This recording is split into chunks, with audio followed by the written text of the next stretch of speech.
최근 혁신의 상징이던 카카오의 이미지가 추락하고 있습니다. 카카오를 만든 김범수 의장은 전례 없는 성공 신화를 쓴 인물이지만 최근 골목상권 침해 등으로 여론의 집중포화를 받고 있죠. 지난해 국정감사에 출석한 김 의장은 초심으로 돌아가는 노력을 뼈를 깎는 심정으로 하겠다. 카카오는 논란이 되는 사업 영역은 자제하겠다. 글로벌 시장과 미래에 집중하겠다고 말하기도 했죠. 이뿐 아니라 최근 경영진의 주식 먹튀 논란으로 인해 주가는 곤두박질 치는 등 악재는 끊이지 않고 있습니다. 자, 오늘은 논란의 중심에 서 있는 김범수 의장의 생애를 준비했습니다. 이야기 시작합니다. 김범수는 전라남도 담양에서 이남 3녀 중 장남으로 태어났습니다. 부모님은 농사를 짓다가 5남매의 교육을 위해 무작정 서울로 이사했다고 하는데요. 정작 김범수에게는 공부하라고 강요한 적이 없다고 합니다.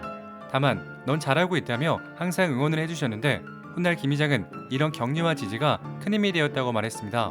집은 할머니를 포함한 8식구가 단칸방에 살 정도로 어려웠지만 아버지가 정육업으로 자리를 잡으면서 상황은 나아지고 있었습니다. 하지만 몇 년 지나지 않아 부도가 났고 5남매 중 김범수 혼자만이 대학에 갈 수 있었다고 하죠. 그래서 재수를 할 때에는 혈서까지 쓰면서 독하게 공부했다고 하는데요. 마음이 흐트러질 때마다 손가락을 베서 무려 3번의 혈서를 썼다고 하죠. 재수 끝에 서울대학교 산업공학과에 입학하고 과외로 학비와 생활비를 충당하며 학교를 다녔다고 합니다. 재수까지 하면서 어렵게 들어간 학교였지만 고스톱과 포커, 당구, 바둑 등에 빠져 살았다고 하죠. 이러한 그의 잡기는 훗날 그가 창업한 한 게임의 밑거름이 되었습니다. 1992년 삼성 SDS에 입사했고 네이버 창업주 이해진을 입사 동기로 만나게 됩니다. 사실 둘은 대학생 때부터 친분이 있었다고 하는데요. 김범수가 한 살이지만 재수를 하면서 같은 해 서울대에 입학했다고 하죠. 이후 PC통신, 유니텔의 개발과 운영을 맡았는데요. 출시 3년 만에 하이텔을 제치고 업계 1위였던 천리안을 바짝 추격했습니다. 한석규와 전도연이 주연을 맡은 영화 접속에 나오는 PC통신이 바로 유니텔이죠. 여담으로 삼성에서 일한 인연으로 이건희 회장 빈소에 조문을 간 바 있습니다. 조문을 마친 뒤 이렇게 말했습니다. 제 직장은 삼성이 처음이자 마지막이었다. 삼성에서 배운 모든 것들이 한게임, 네이버, 카카오로 이어졌다. 프랑크푸르트 선언을 할 때 있었던 사람으로서 회장님의 경영 방식이 제게도 배어 있다고 생각한다. 삼성 키즈 이후 네이버, 카카오 출신들이 사업을 하는 것이 이어지고 있다고 생각한다. 김범수는 삼성에서 재직 중이던 98년 전국 최대 규모의 PC방 미션 넘버원을 열었습니다. 90년대 말은 스타크래프트 등으로 PC방 열풍이 불었던 시기였죠. 이때까지만 해도 김 의장은 삼성을 다니며 부업으로 할 생각이었다고 합니다. 하지만 그는 일반적인 PC방 사장과는 달랐는데요. 모든 컴퓨터를 한자리에서 관리할 수 있는 PC방 고객 관리 프로그램을 제작합니다. 이 프로그램을 다른 PC방에도 팔기 시작했고 6개월 만에 5천만 원을 벌었다고 하죠. 결국 삼성을 퇴사, PC방 운영은 아내에게 맡긴 후 한 게임을 창업합니다. 당구, 고스톱, 포커, 장기 등을 인터넷으로 즐길 수 있는 국내 최초의 게임 포탈이었죠. 이를 홍보하기 위해 그가 만들었던 PC방 관리 프로그램을 무료로 제공하며 한 게임을 PC방 컴퓨터의 초기 화면으로 설정하는 조건을 내걸었습니다. 그렇게 한 게임은 1년 6개월 만에 1,000만 명의 회원을 모을 정도로 큰 성공을 거뒀습니다. 가입자 수를 감당하지 못할 정도로 시장의 반응은 폭발적이었죠. 젊은 시절 취미로 즐기던 잡기가 그를 성공의 길로 이끌어준 것이었습니다. 문제는 수익 모델은 없는 상황에서 회원수만 늘어났기 때문에 적자가 나기 시작합니다. 김범수는 이를 효과적으로 대응하기 위해 과감한 결정을 내렸는데요. 네이버의 이해진과 손을 잡았습니다. 그렇게 한게임과 네이버가 합친 NHN이 탄생하게 되었죠. 그리고 한게임은 게임 유료화를 통해 초창기 수익 창출에 커다란 기여를 하면서 지금의 네이버의 초석을 다질 수 있게 합니다. 합병 이후 김범수와 이해진은 5년 동안 공동대표를 맡아 회사를 이끌었습니다. 하지만 2007년 김범수는 돌연 퇴사하게 됩니다. 당시 둘 사이에서 불협화음이 생겼다는 소문이 있었는데요. 실제로 김범수 측근들인 한게임 멤버들 역시 잇따라 퇴사하기도 했죠. 김범수는 서울대 대학원 때 소개팅으로 지금의 아내 형미선을 만났습니다. 둘은 2년의 열을 끝에 결혼에 꼴이냈지만 안정적인 결혼 생활은 오래가지 못했습니다. 김 의장이 회사를 그만두고 창업하면서 많은 어려움이 있었다고 하죠. 창업 후 돈줄이 마르자 아내는 회사를 그만두고 직접 밥을 해서 직원들의 식사를 해결했다고 합니다. 실제로 3평 남짓한 사무실에서 모든 직원이 동고동락했다고 하죠. 이뿐 아니라 김 의장은 온라인 게임 사업에 총력을 기울이기 위해 운영하는 PC방을 아내에게 맡기기도 했죠. 이렇듯 김범수의 성공에는 아내 형미선의 도움이 절대적이었습니다. 그리고 2007년 NHN을 퇴사한 김범수는 가족과 함께하기로 결심하고 아이들에게 1년만 휴학하고 놀자고 설득했다고 하죠.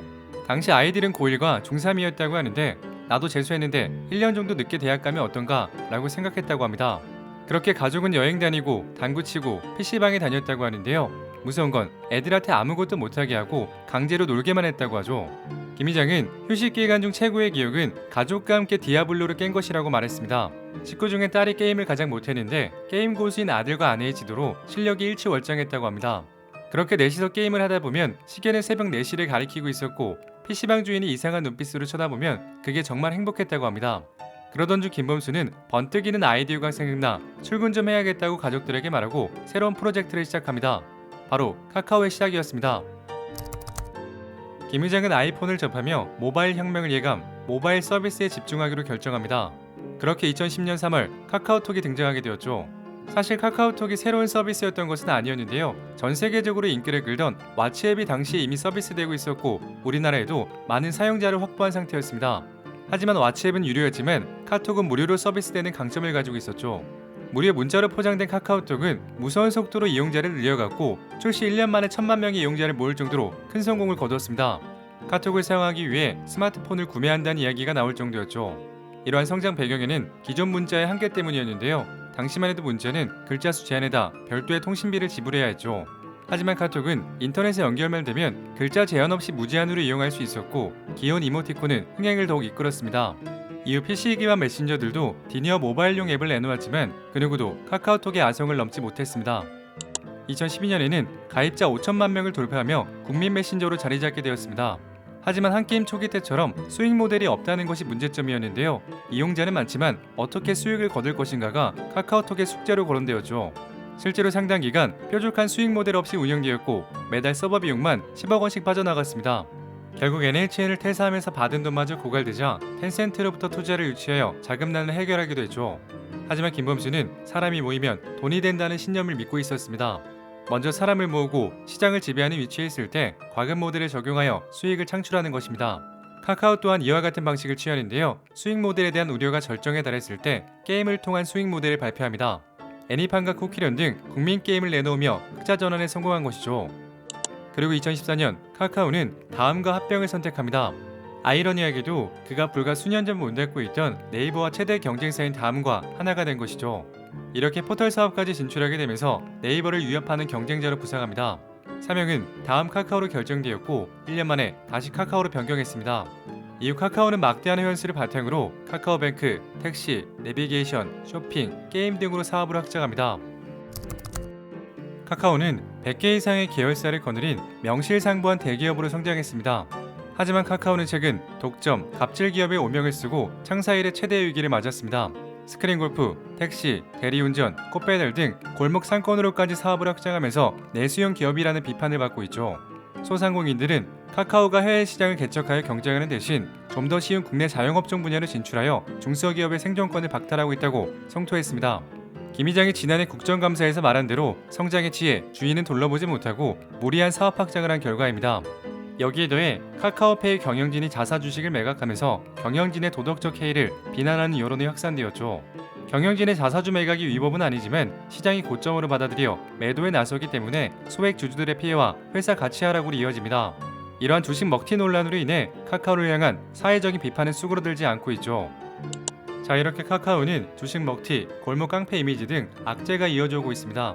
카카오가 대기업 집단에 속한 만큼 앞으로 사회적 책임도 다하길 바라며 김범수 의장은 앞으로도 후배들이 존경할 수 있는 벤처기업의 신화로 남아주시길 바랍니다.